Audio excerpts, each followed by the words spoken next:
Hay un hecho y en el medio muchas interpretaciones.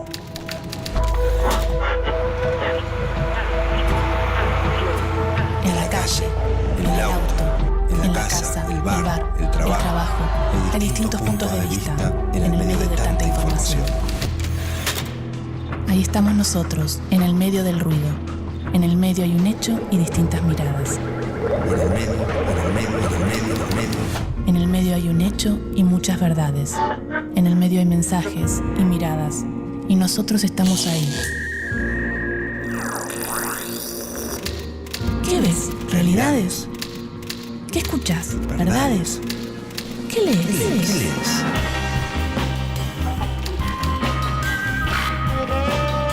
En el medio de las noticias, en el medio de la vida, en el medio de la verdad, en el medio estamos nosotros, aturdidos, confundidos. Ahí estamos nosotros, en el medio de los medios.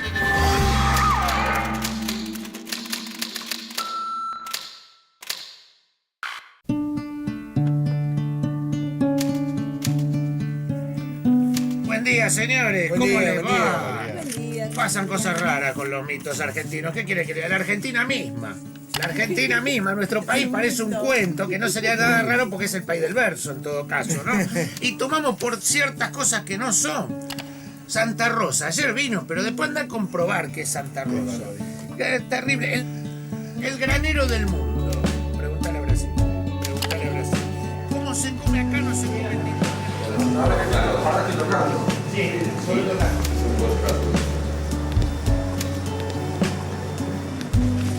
La risa es una reacción de la inteligencia ante el miedo a la opresión, una energía liberadora que mediante el chiste desata nuestros temores y represiones más profundas. El humor relaja las estructuras, ofrece otra mirada y cuando nos reímos nos sentimos más cercanos. En nuestra historia hubo distintos artistas, humoristas y periodistas que en su trabajo se apropiaron de la realidad y la resignificaron generando espacios críticos y filtrando contenidos políticos a pesar de la censura. ¿Qué es el humor político? 2 de la tarde están grabando Peter Capusotto y sus videos. Vamos a ver cómo se hace humor y para qué.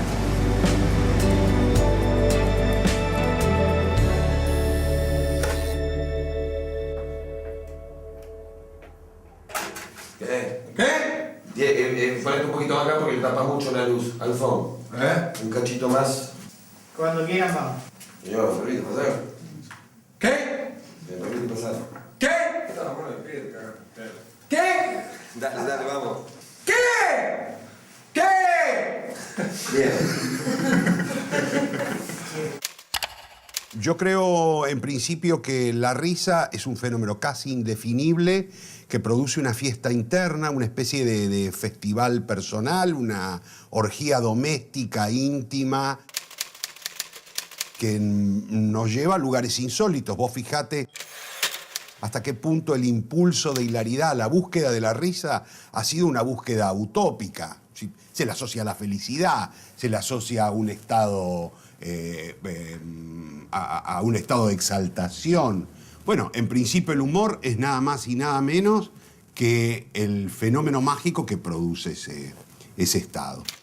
El humor, algunos temas los lleva de una manera muy directa al lector, no en forma de análisis, pero bueno, es una parte que hoy día parece imprescindible. Hay buenas tradiciones en cuanto a hallazgos humorísticos sobre la realidad, ¿no? Pero no de análisis, porque entiendo que el humorista no va a dejar escrito para la historia qué es lo que pasaba en el momento, porque tiene que ser arbitrario a la fuerza. El humor es arbitrario. Lo que sí se puede hacer, y de hecho se hace, es humor periodístico. Se toman los hechos de la realidad y en lugar de contarlos tal cual son, se elige un camino diferente que es, se lo cuenta a través del humor. Creo que el humor puede servir como herramienta periodística. De hecho, en mi trabajo, por lo menos, lo que hago es tomar las noticias, la realidad, la actualidad, lo que pasa, lo que nos pasa a nosotros en la calle. Eso también es periodismo, de alguna manera, es hacer una crónica de lo que te sucede. El humor es una válvula de escape, el humor puede ser una forma crítica también muy dura. Me parece que el humor tiene un montón de utilidades en realidad y de aplicaciones, ¿no? Y que también está en cómo recibe ese humor el que lo ve, ¿no? Más contactos, más comunidad. ¿Otra vez? Cuando vos haces humor, querés decir cosas. Siempre las estoy diciendo. Lo que pasa es que hay una forma de hacerlo que difiere de lo evangelizador, casi diría, o de esta cosa de lo que comúnmente se llama bajada de línea, ¿no? Es decir, no está el mensaje final para que la gente diga, ah. Entonces uno es un emisor, un portavoz, nunca es alguien que tiene que decir esto que te estoy diciendo quiero que lo entiendas, y menos correrse del eje de ese lenguaje caótico que tiene el humor. Yo los veo a todos, aunque en realidad no veo a nadie. Y ahora vamos afuera. ¿Cómo y dónde nace la risa? ¿Cómo se trabaja en los medios contenidos humorísticos?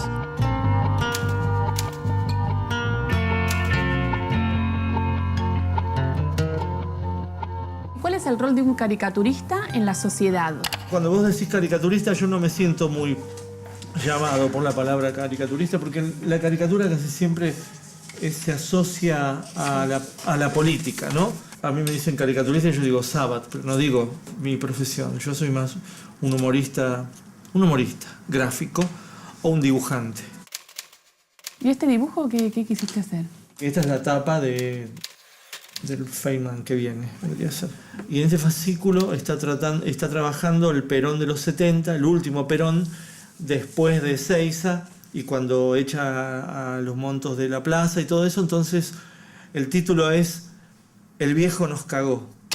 El humor político, más allá del poder de arma del que hablábamos antes, del poder transformador, yo creo que es el verdadero refugio del pensamiento popular frente a la realidad que lo agobia.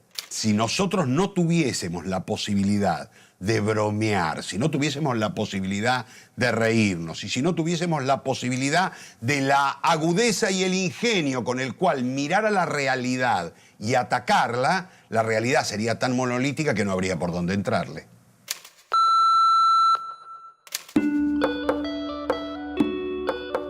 ¿Cómo trabajaron los medios de comunicación contenidos humorísticos a lo largo de la historia? Siglo XIX. Argentina. El sacerdote Francisco de Paula Castaneda es el primer periodista satírico de nuestra historia que desde sus páginas se enfrenta a Bernardino Rivadavia y a la cúpula del clero, y sufre el destierro por la publicación de distintos periódicos en esa línea. 1863. Nace la primera publicación profesional de humor, El Mosquito, periódico semanal que se define como satírico y burlesco, donde la caricatura fue la principal herramienta de sus críticas mordaces. El Mosquito se proclamaba independiente, pero luego de apoyar algunas candidaturas políticas que fracasaron, dejó de salir en 1893. En su número de despedida aparece la caricatura de Luis Sáenz Peña, cocinado a fuego lento por la oposición. De la misma época y con un estilo similar son Don Quijote, Caras y Caretas, Pebete, El Cid Campeador, La Bomba y El Bicho Colorado, donde colaboró José Hernández, el autor del Martín Fierro. Siglo XX. 1957. Nace la revista Tía Vicenta, dedicada al humor político. Su creador fue Juan Carlos Colombres, más conocido como Landru, pionero del humor absurdo que trasladó este mecanismo de manera magistral a la política. Allí empezó a dibujar el periodista Adolfo Castelo, pero como los resultados no eran los mejores, Landru le pidió que se dedicara a escribir sobre humor político y ahí Castelo brilló. Su premisa, aparte de hacer reír, era hacer pensar. 1966. El dictador Juan Carlos Onganía clausuró la revista porque apareció en la tapa dibujado como una morsa. 1957. El actor Tato Bores empieza con sus monólogos en el programa Caras y Morisquetas por Canal 7 y crea un estilo muy personal que a través del humor cuestiona a los poderosos de turno. Los ciclos de Tato atravesaron las dictaduras y continuaron hasta la década de los 90, donde sufrió la censura. Pudo resistirla, apoyado por distintos sectores del periodismo y la cultura. 1964. Aparece la tira Mafalda en la revista Primera Plana de la mano de su creador, Joaquín Salvador Lavado, Quino. Las constantes referencias y cuestionamientos a la realidad convirtieron a Mafalda en un cabal reflejo de su época. 1972. Surge la revista Satiricón, un emprendimiento de Oscar Blota, que realiza un tipo de humor crítico y dispara hacia todas las esferas de la vida cotidiana: educación, sexo y política. 1974. Luego de la muerte de Perón, su viuda, María Estela Martínez, la clausura, asesorada por José López Rega. 2 años más tarde, coincidiendo con el Mundial, nacía la revista Humor, fundada por Andrés Cassioli, también dueño de la censurada Satiricón. Humor fue la única revista que durante la dictadura pudo sostener su estilo de crítica y confrontación a partir del humor.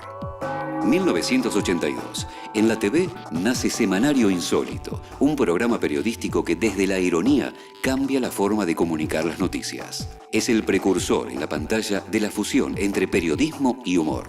1986. En el mismo canal aparece La Noticia Rebelde y revoluciona el género. El programa tenía el mismo equipo de Semanario Insólito: Raúl Becerra, Jorge Ginsburg, Carlos Abrevaya, Adolfo Castelo y Nicolás Repeto en lugar de Raúl Portal. Este equipo imbatible continúa la línea editorial del primer ciclo y la profundiza inaugurando el género de humor político televisivo, que con una mirada satírica inclusive ironiza al gremio periodístico. Entre 1992 y 1997 se emite Cha Cha Cha, un ciclo de humor absurdo creado por Alfredo Casero, Fabio Alberti y Diego Capusotto, que distorsiona costumbres y personajes de la sociedad argentina, llevando la parodia a un extremo casi surrealista. 1995. En pleno gobierno menemista nace el programa Caiga quien caiga, conducido por Mario Pergolini, Juan Di Natale y Eduardo de la Puente. Desde hace más de una década, el estilo de CQC, marcado por la audacia y la irreverencia de sus conductores y noteros, descoloca a políticos, funcionarios, deportistas y personajes de la farándula. 2006. Tras su paso por Todo por 2 pesos, Diego Capusotto y Pedro Saborido crean Peter Capusotto y sus videos, un programa de televisión que combina el rock con sketch de humor agudo e irreverente. Estos programas nos muestran que la risa no es solo un fin, sino un medio para decir muchas otras cosas. El planteo inicial que yo recibo cuando Mario Pergolini me convoca para hacer el programa era, tenía como referencia clara La Noticia Rebelde. CQC es un programa humorístico que utiliza al discurso periodístico como un recurso. Pero en esa mezcla, no me preguntes por qué, pero muchas veces llegamos a momentos, creo yo, de verdad periodística a la que muchos programas que pretenden ser programas periodísticos no llegan.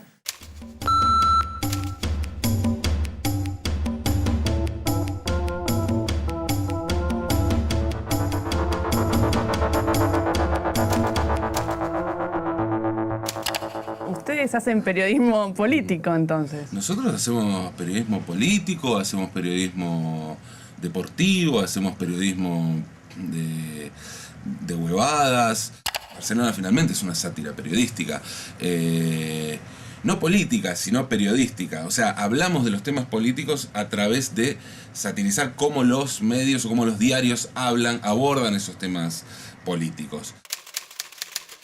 Y está hasta en el nombre. Lo llamamos Barcelona porque cuando empezamos a pensar en esta revista, Barcelona era el único lugar posible para la felicidad de un argentino que tuviera alguna inquietud de hacer algo que tenga que ver con lo artístico, la comunicación, eso que en el imaginario era Barcelona, hacerlo acá de la manera que podemos, con un grupo de amigos que la pasamos bien, pero también estamos Barcelona es nuestra pequeña aldea gala de Asterix, ¿no? Trabajamos con la actualidad, digamos, somos un medio que trabaja con la actualidad y en función de eso, bueno, nuestra agenda es la agenda de los medios gráficos, de los grandes medios gráficos, que en general tiene que ver con la actualidad política, así que hacemos mucho de actualidad política, análisis sesudos como los principales líderes de opinión de los principales medios de la Argentina, ¿no es cierto? Que todo recorte periodístico, por más que se hace con elementos de la realidad, el recorte, el relato que se hace, siempre es de ficción. Entonces nosotros no somos la excepción a eso, somos un diario de ficción una revista, digamos, que con formato de diario de ficción, como lo es Clarín, como lo es La Nación, como lo es Página 12. Cada uno hace su propio relato a partir de hechos de la realidad, ¿no es cierto?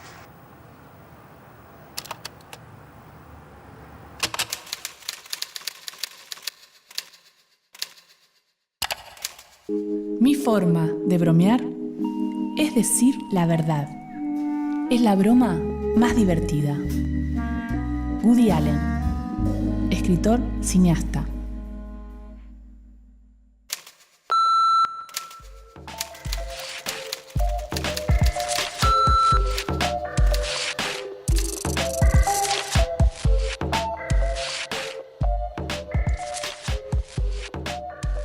La mayoría de los dibujos hoy día se están haciendo en la computadora, pero yo trabajo mucho, todo esto es lápiz de color. Acá se nota incluso la cosa. Esto es lápiz. Sí, son lápices de color, lápices acuarelables que son, a mí me encantan, ¿no? Eso es lo más importante. Todo es importante, pero es el principio, ¿no? ¿Qué es importante? Importante es aquello que vos no podés soslayar. Entonces lo más importante es el papel, porque yo puedo evitar esto. Yo puedo ir directamente con tinta a laburar, ¿no? Así que, y la tinta tampoco es indispensable, porque yo puedo escanear un dibujo solo hecho a lápiz. Así que lo más importante y lo único que no puedo soslayar en este momento de mi vida, porque no uso la tableta digital, es el papel. El papel es lo más importante. Un papel, como vimos, es solo el comienzo de un trabajo expresivo, que cuando encuentra un lector, y en él la risa, puede marcar una época, o ser espejo de su tiempo.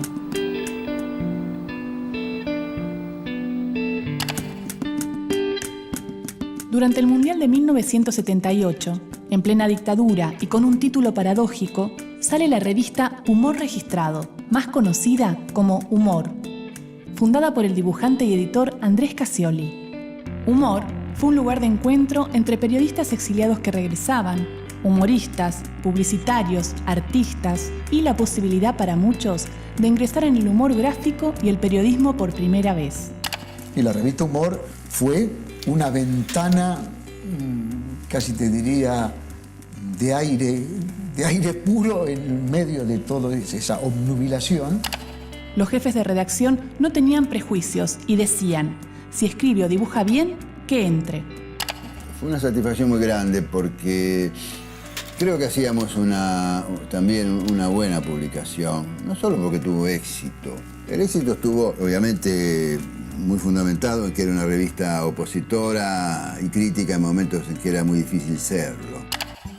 Humor se plantea desde el primer número hacerle frente a la mordaza impuesta por la dictadura y posiciona su trabajo periodístico en dos temas que no pueden ser cuestionados: el Mundial de Fútbol y la política económica de José Martínez de Oz. Y bueno, después ya fue imparable porque todo el mundo la compraba, todo el mundo. Gente interesada en cuestiones políticas, sociales, estudiantes, profesionales, y gente que además le gustaba el humor, porque eso no lo abandonaba. Con el correr del tiempo, tocaron temas prohibidos como la represión ilegal, la censura, los desaparecidos y la deuda externa.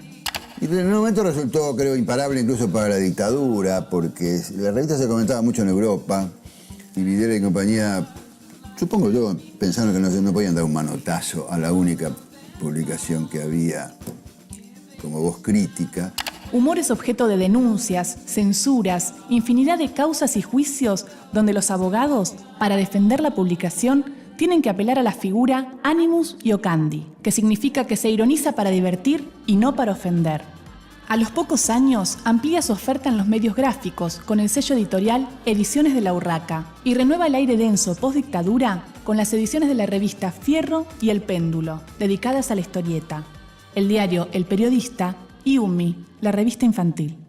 Es la aparición de la risa en el marco de lo solemne. Es la aparición de aquello que hace estallar la solemnidad de esos valores vendidos como inamovibles, esos valores grandilocuentes que de alguna manera sostiene la dictadura militar para ocultar su debilidad en realidad, y está enfrentado con el humor de tal manera que lo hace estallar en la conciencia pública.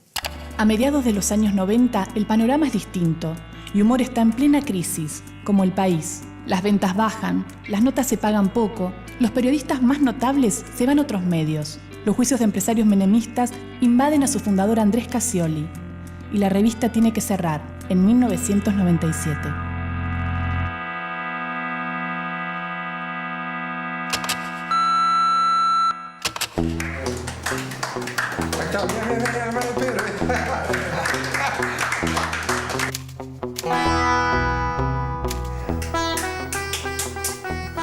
¿Te consideras un sujeto político también a la hora de...? Y siempre uno está haciendo política porque, como alguna vez alguien dijo, hacer un poco política es decir lo que está pasando, ¿no? Cada uno utiliza un lenguaje y nosotros utilizamos más el lenguaje de la desmesura y de la burla. Y dejamos sentado que muchas veces otros mundos que proponemos de lo ficcional son mucho mejores que los que conocemos. ¿Vos crees que formás opinión? Y yo creo que sí. Lo que pasa es que con el humor uno lo que hace es distorsionar ese mensaje y de alguna manera burlarse. Y uno al burlarse toma posición de lo que está escuchando y de lo que parodia. En realidad uno siempre hace humor sobre lo que está mal, nunca sobre lo que está bien, digamos. Hay una vieja frase de Carlos Marx que dice: la historia se repite primero como tragedia y luego como parodia. Yo creo que cualquiera que mire la historia argentina aceptará que Carlos Marx era un visionario. Yo creo que en pocos lugares ha sido tan claro el fenómeno de manifestación de la parodia tras la tragedia. Por tomar un ejemplo, a la tragedia de la dictadura la sucede un gobierno, el menemista, tras una transición previa, lo sucede el menemismo, que no es otra cosa que los mismos valores en términos económicos y sociales de la dictadura, pero en una Ferrari a 200 kilómetros por hora y bailando árabe. Es la parodia de aquella tragedia. Yo, un material que utilizo mucho, me doy cuenta, es el dolor. Yo utilizo mucho como materia prima mi propio dolor y el dolor social. Pero no para gastar al otro, sino porque, bueno, para mostrar que estamos todos inmiscuidos en este dolor y que este dolor no solo es una situación y en la cual todos tenemos que estar con un espíritu bondadoso frente al dolor, sino que también es un riesgo de que el dolor se abroquele y se vuelva una dureza solemne y sacralizado. El dolor más importante que su propio valor. El dolor tiene un pedestal. Y hay que bajarlo del pedestal, porque hay que naturalizarlo. Al dolor hay que naturalizarlo, todos los dolores posibles. Tienen un tope, si no, no podemos vivir toda la vida no elaborando ese dolor. Y el humor sirve para eso.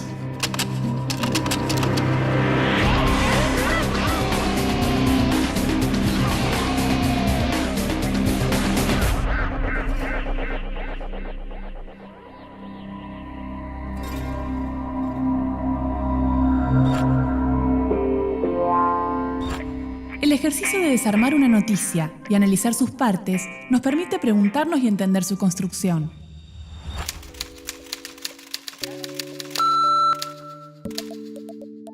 El humorismo, según la Real Academia de Lengua Española, es el modo de presentar, enjuiciar o comentar la realidad, resaltando el lado cómico, risueño o ridículo de las cosas. La revista Barcelona, que utiliza el humor como uno de sus principales recursos, incluye una sección especial en cada número dedicada a la búsqueda de Julio López. Julio López desapareció en septiembre de 2006, a los 76 años, tras declarar en el juicio al excomisario Miguel Echecolás, condenado a prisión perpetua por genocidio. La desaparición se produjo, casualmente, el día del alegato contra el represor. López estuvo en todas las tapas de los diarios, pero después dejó de ser noticia para los medios. En cambio, para Barcelona, la noticia es justamente la ausencia de novedades. 10 de octubre. La selección argentina vence a Perú. Los investigadores no ven a López, pero concluyen que el equipo está más cerca del Mundial y que si López vio el partido, debe de estar contento. Poca búsqueda. 18 de octubre. Algunos investigadores proponen extender las jornadas con un ciclo de cine. Miran La hora de los hornos, de Fernando Solanas, toda entera. Poca búsqueda. A través de la ironía, un recurso que implica dar a entender lo contrario de lo que se dice, Barcelona nos hace reír y tomar distancia, para denunciar la demora en el proceso judicial y también la ausencia del tema en la actualidad noticiosa. De esta forma, propone una mirada crítica y reflexiva que le da vigencia y presencia a un tema que aún, luego de 3 años, no tiene una respuesta. El único medio que instala la pregunta y atraviesa nuestro sistema democrático es Barcelona. El humor es eficaz cuando se refiere a otra cosa, si no, es una mera mueca.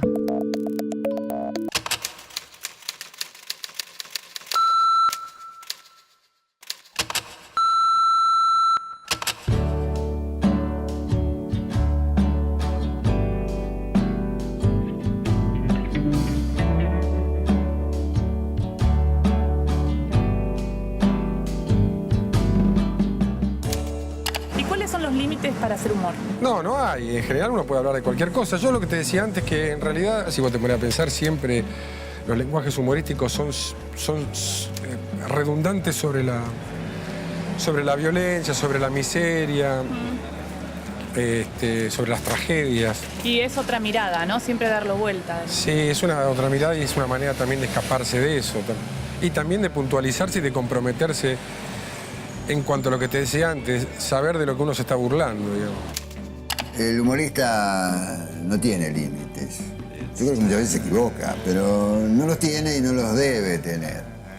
Dependerá del grado de reflexión de la gente, qué cosas acepta y cuáles no. Pero en general, el mensaje humorístico es muy bien recibido por la gente. Quizá cuanto más arbitrario, mejor recibido.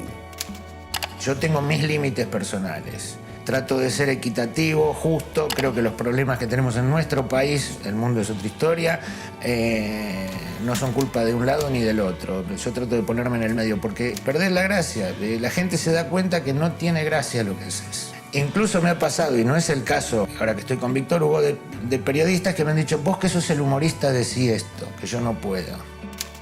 El humor tiene la posibilidad de decir a través de sus mecanismos algo que de otra manera quedaría siempre oscuro. Lo revela. En ese sentido tiene una condición fotográfica. Pone blanco sobre negro, negro sobre blanco, y de pronto uno ve frente a sus ojos algo que en la primera imagen era borroso, era velado.